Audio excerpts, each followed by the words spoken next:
Autoritetet malazeze kanë njoftuar se nga kjo e martë, duke nisur nga ora 9:30 për një periudhë 72 orëshe, shoqata kamionistëve të Republikës të Malit të Zi do të zhvillojë një protestë.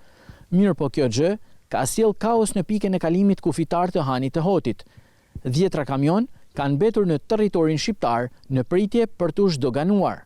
Arsyeja e kësaj proteste lidhet me zbatimin e një rregulli të ri të Bashkimit Evropian për hyrje-daljet në zonën Schengen, i cili synon rritjen e sigurisë kufitare dhe ka nisur të zbatohet që në tetor të vitit të kaluar. Për arsye sigurie dhe për të shmangur bllokimin e rrugëve apo incidente të mundshme, është vendosur që të ndalohet qarkullimi i mjeteve të tonazhit të rënd nga Shqipëria drejt Malit të Zi, deri në përfundim të protestës, ndërkohë në akset rrugore që të çojnë drejt pikave kufitare me Republikën e Malit të Zi, do të lejohen të qarkullojnë vetëm automjetet e vogla, mjetet e emergjencës, autobuzët dhe automjetet e transportit të pasagjerëve. Policia kufitare kërkon mirëkuptimin e drejtuesve të mjeteve të tonazhit të rënd për respektimin e këtij kufizimi të përkohshëm, me qëllim shmangjen e bllokimeve dhe incidente të mundshme. Sipas të dhënave të personelit doganor në ditët normale të punës nga dogana e Hanit të Hotit, qarkullojnë mesatarisht rreth 120 kamion me mallra, si dhe 20 kamion tranziti. Kjo është protesta e dytë e organizuar nga kamionistët e Republikës së Malit të Zi, pas asaj të zhvilluar në fund të muajit janar të këtij viti.